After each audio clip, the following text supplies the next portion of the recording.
मैं ना जब वो हम स्कूल और कॉलेज में थे तो बड़े फख्र से हम बताया करते थे एक दूसरे को और इस पे बड़ा प्राउड फील करते थे और शायद अभी भी हम सब करते हैं कि दुनिया की बेस्ट इंटेलिजेंस पाकिस्तान के पास है। और हर चीज जो प्राइम मिनिस्टर हाउस में कहा गया है हम अभी मानना चाहिए कि ये दुश्मन को पता है।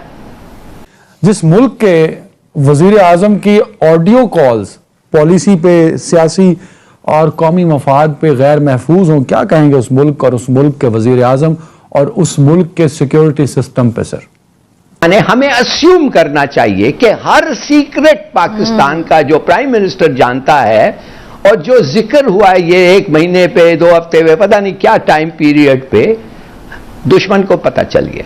इतनी निकम्मी और नाअहल है ये इंटेलिजेंस कि प्राइम मिनिस्टर का सबसे सिक्योर ऑफिस, वहां से अगर ऑडियो कॉल्स, ऑडियो गुफ्तगू अगर लीक हो जाती है, कोई बग कर लेता है तो फिर तो उनकी परफॉर्मेंस पे सवालिया निशान है। ये तो उससे बड़ा इल्जाम है उनके ऊपर। ये तो ऐसा अब ये हालत हो गई है हमारी कि a nuclear power, the 6th nuclear power in the world और द टॉप 10 मिलिट्री पावर, इसके सब सीक्रेट्स एक दुश्मन मुल्क को पता है और इन लोगों को परवाह नहीं है। हां, मैं इंडिया के साथ बात करना चाहता हूं, हां ये दुश्मनी खत्म करना चाहता है, हां कश्मीर का मसला हल होना चाहिए। वज़ीर आज़म शहबाज शरीफ ने इंटरव्यू दिया है एन उस वक्त जब वो न्यूयॉर्क से वापस रवाना हो रहे थे। उन्होंने इंडिया के चैनल वियॉन को इंटरव्यू दिया और उस इंटरव्यू में उनकी जो बेसब्री, बेचैनी और बेकरारी उनके जुमलों से, उनके अल्फाज से झलक रही है कि वो मरे जा रहे हैं नरेंद्र मोदी के साथ मुलाकात के लिए। 1000 कश्मीरी लड़कों को आपने गैब किया है कश्मीर में और fake domicile certificates millions of Hindus को आप इश्यू कर रहे हैं इसलिए कि जब वो वोटिंग होगी आपकी गवर्नमेंट आएगी, और आप इलेक्टोरल बाउंड्रीज को जेरीमैंडर कर रहे हैं कि मुस्लिम रिप्रेजेंटेशन को रिड्यूस करने के लिए। 1 लाख एक्स्ट्रा जुडिशियल किलिंग्स हुए हैं, 11,000 रेप हुए हैं, 8,000 अनमार्क्ड ग्रेव्स हैं, और हमने जाके बैठ के ऐसे आदमी, ऐसे दलिंदर, व्हाट कैन आई से ऑफ मूडी मर्डर के साथ हम बैठ के बात करेंगे? नमस्कार दोस्तों, स्वागत है आप लोग का हिंदुस्तानी स्पेशल की एक और नई वीडियो में। दोस्तों हिलाली बहुत ज़्यादा गुस्से में, और हिलाली का ये कहना है कि हमारे जो सारे सीक्रेट्स हैं वो आज दुश्मन देश के पास है। और ये बात कहीं ना कहीं सही भी है, क्योंकि हिलाली का इस तरीके से कहना ये कहीं ना कहीं गलत नहीं है। क्योंकि एक प्राइम मिनिस्टर जिसके पास हर खबर रहती है, और वो भी न्यूक्लियर देश का प्राइम मिनिस्टर जिसके पास एक बहुत ही बड़ा सिक्योरिटी चैलेंज होता है उस देश के पास, और उसके प्राइम मिनिस्टर की जो ऑडियो है वो डार्क वेब पर जो है वो पैसों में बेची जाए और सब कोई दुनिया इस बात को जान ले। यानी कि ये दिखाता है कि जो ISI पाकिस्तानी कहते हैं कि दुनिया के नंबर 1 एजेंसी है, उस पे सवाल उठते हैं। क्योंकि कहीं से भी नहीं लगता कि ISI दुनिया की नंबर 1 एजेंसी है। क्योंकि जिस तरीके से PM हाउस का आपको पता होगा कि अभी जो ऑडियो लीक हुई शहबाज शरीफ की, या फिर वहाँ पे कुछ ऐसे सिस्टम लगाए गए थे जहाँ से कुछ ऑडियो जो है वो रिकॉर्ड भी हुई हैं। ये दिखाता है कि जो पाकिस्तान की सिक्योरिटी है उसका बहुत बड़ा फेलियर है।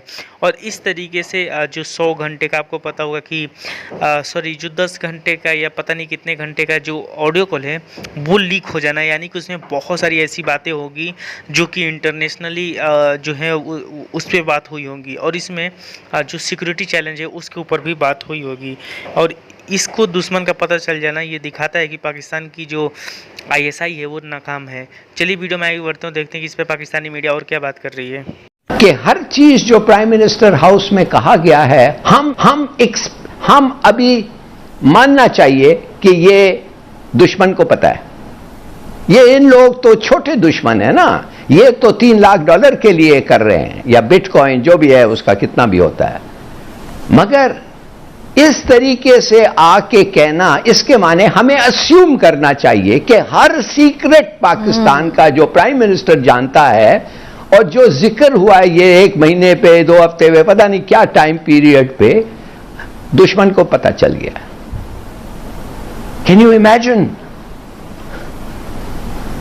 ये तो ऐसा अब ये हालत हो गई है हमारी कि a nuclear power, the 6th nuclear power in the world or the top 10 military power, इसके सब सीक्रेट्स एक दुश्मन मुल्क को पता है और इन लोगों को परवाह नहीं है, इनको पता भी नहीं था कि ये हुआ है।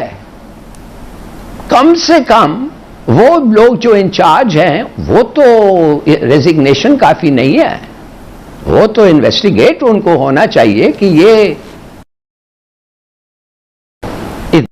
है उसका सरबराह वो क्या कर रहा है, वो क्या कर रहा है। उसका सरबराह अगर पीएम है वो क्या कर रहा है, वो तो अपने अल्फाज से और अपने वॉइस से कहा है कि मैं कर लूंगा कुछ, ये आधा आ गया है, चलो ठीक है मैं कर लूंगा, और उसका बंदा कह रहा है कि तुम नहीं कर सकते, ये कैबिनेट डिसीजन है, नो ट्रेड विद इंडिया, ये कैबिनेट के सामने आना है, तुम कैसे फैसले कर रहे हो।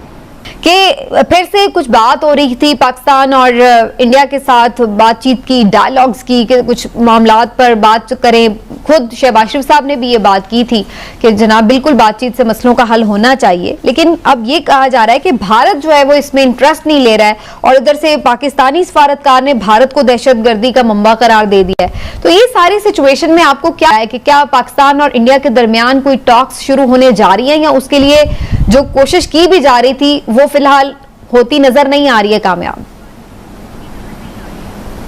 देखिए, मैंने भी पूरे तकरीर पढ़ने के पहले कल जब हम टीवी पे थे मैंने कहा था कि शहबाज शरीफ ने गलत चीज़ कहा है और पाकिस्तान के पॉलिसी और पाकिस्तान के इंटरेस्ट के खिलाफ उसने एक इनविटेशन दिया है उनको बात करने के लिए। मगर जब मैंने उनका पूरा तकरीर पढ़ा था, आई हैव टू से आई विड्रॉ दैट क्रिटिसिज्म। मेरा क्रिटिसिज्म वाजिब नहीं था, इट वॉज नॉट राइट, क्योंकि उन्होंने आखिर में कहा है हां मैं इंडिया के साथ बात करना चाहता हूं, हां ये दुश्मनी खत्म करना चाहता है, हां कश्मीर का मसला हल होना चाहिए।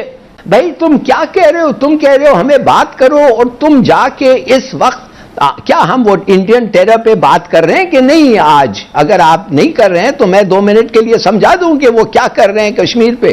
कह लें आप, क्या चाहती हैं आप? जी कर लेंगे लाल साहब। मैं ये कहना चाहता हूं कि 15,000 कश्मीरी लड़कों को आपने गैब किया है कश्मीर में, और fake domicile certificates millions of Hindus को आप इश्यू कर रहे हैं इसलिए कि जब वो वोटिंग होगी आपकी गवर्नमेंट आएगी, और आप इलेक्टोरल बाउंड्रीज को जेरीमैंडर कर रहे हैं कि मुस्लिम रिप्रेजेंटेशन को रिड्यूस करने के लिए। 1 लाख एक्स्ट्रा जुडिशियल किलिंग्स हुए हैं, 11,000 रेप हुए हैं, 8,000 अनमार्क्ड ग्रेव्स हैं, और हमने जाके बैठ के ऐसे आदमी, ऐसे दलिंदर, व्हाट कैन आई से ऑफ मूडी मर्डर के साथ हम बैठ के बात करेंगे जब वो कश्मीर को हजम कर रहा है?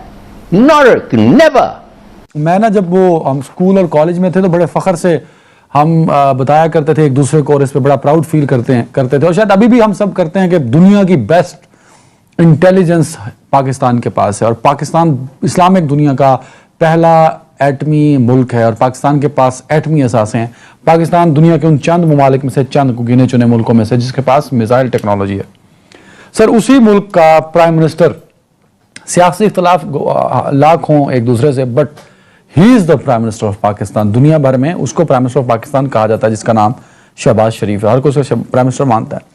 सर उनकी जो ऑडियो कॉल्स हैं सर वो ऑन सेल हैं, आप खरीद सकते हैं। कोई मोर देन कितनी उसने लिखी है, 100+ फाइल्स हैं, वो बंदा कहता है जो बेचना चाहता है। जिस मुल्क के वजीर आजम की ऑडियो कॉल्स पॉलिसी पे, सियासी और कौमी मफाद पे गैर महफूज हों, क्या कहेंगे उस मुल्क और उस मुल्क के वजीर आजम और उस मुल्क के सिक्योरिटी सिस्टम पे? सर अदनान, सबसे पहले तो ये जो आदमी बेच रहा है इसको अरेस्ट कर देना चाहिए, क्योंकि ये ब्रीच ऑफ सिक्योरिटी है, जो आपने बिल्कुल राइटली पॉइंट किया है। अब द क्वेश्चन आता है कि चलो आज शहबाज की निकल गई हैं, कल इमरान की भी निकल आएंगी, नवाज की भी निकल आएंगी, सबकी निकल आएंगी। तो अगर ये प्रेसिडेंट हमने इसको छोड़ दिया यहाँ, और इसको भी वो कहते हैं ना निप इन द बड, उसको नहीं कंट्रोल किया, तो ये बहुत सीरियस एक मैं समझता हूँ ब्रीच है, क्योंकि यहीं कैबिनेट के बड़ी सीक्रेट मीटिंग्स भी होती हैं, प्राइम मिनिस्टर्स होते हैं अपने मेंबर्स के साथ बड़े कॉन्फिडेंस में बात करते हैं और कई चीजें नहीं निकलती हैं। आर्मी चीफ्स की भी इनकी मुलाकात होती है, प्राइम मिनिस्टर्स की। तो अगर ये एक दूसरे की बात आगे निकल जाती है, आई डोंट नो कि इसके अंदर चीफ ऑफ आर्मी स्टाफ की कॉन्वर्सेशन है या नहीं है, but this is a serious breach. लेकिन ये सीरियस ब्रीच मैं बिल्कुल कैटेगोरिकली कहूंगा, ओपनली कहूंगा हमारी इंटेलिजेंस इसके अंदर मुलव्वस नहीं है, क्योंकि हमारी इंटेलिजेंस ये काम नहीं करेगी, क्योंकि प्राइम मिनिस्टर हमारी इंटेलिजेंस का भी है और हमारी पूरे मुल्क का है। मीर साहब, So, आपकी बात को मैं इंडोर्स करता हूं, और अगर मैं आपकी बात को इंडोर्स करता हूं तो फिर तो एक और सवाल जन्म लेता है कि इतनी निकम्मी और नाअहल है ये इंटेलिजेंस कि प्राइम मिनिस्टर का सबसे सिक्योर ऑफिस, वहां से अगर ऑडियो कॉल्स, ऑडियो गुफ्तगू अगर लीक हो जाती है तो दोस्तों, जैसे कि आपने इस वीडियो में देखा कि पाकिस्तानी मीडिया और खास करके हिलाली बहुत ज़्यादा गुस्से में, क्योंकि ये बात सही भी है, क्योंकि एक देश का प्राइम मिनिस्टर का ऑडियो लीक हो जाना, और ऑडियो लीक होने के साथ साथ जो वहाँ जो उनका होम पीएम जो हाउस है उसमें कुछ ऐसी जो चीज़ें हैं वो उसको लगाकर ऑडियो को रिकॉर्ड करने ये दिखाता है कि जो पाकिस्तान की सिक्योरिटी है उसमें कितना बड़ा फेलियर रहा है। और इसीलिए लगातार जो है वो आईएसआई पे भी सवाल उठने का, आईएसआई जिसका काम ही ये सब है, और पूरी दुनिया में पाकिस्तानी ये चिल्ला के बोलते हैं कि ये दुनिया की नंबर 1 एजेंसी है, उस देश से ऐसी चीज़ें हो जाना ये दिखाता है कि जो पाकिस्तानी कहते हैं कि दुनिया की नंबर 1 एजेंसी है वो बिल्कुल भी नहीं है। और पाकिस्तानियों को अपने आईएसआई से ये सवाल पूछना चाहिए कि आखिरकार वो किस चीज़ के पैसे लेते हैं, क्योंकि वो पीएम हाउस इतना सिक्योरिटी वाला चीज़ को अगर ध्यान में नहीं रख पाएंगे तो वो फिर करेंगे क्या। यानी कि जो आईएसआई है वो काम नहीं करती, वो सिर्फ और सिर्फ जो लोग हैं उनको बस पकड़ने का काम करती है। और अगर सिक्योरिटी की बात की जाए तो वहाँ पे उनका कोई काम नहीं है, और ये दिखाता भी है, क्योंकि जिस प्रकार से पीएम हाउस में से ऑडियो लीक हो जाना, और इसमें बताया भी जा रहा है कि बहुत ऐसी बातें हैं जो कि किसी दूसरे देश को नहीं पता होना चाहिए, वो इस ऑडियो में है। तो अगर भारत के पास ये चीज़ें हैं तो भारत को भी ये चीज़ पता लग गया होगा। दोस्तों, आपका क्या राय है, आप कमेंट करके जरूर बताइएगा। अगर आपको वीडियो पसंद है तो वीडियो को लाइक और हमारे चैनल हिंदुस्तानी स्पेशल को भी सब्सक्राइब कर लें, क्योंकि हम आपके लिए ऐसी वीडियो लाते रहते हैं।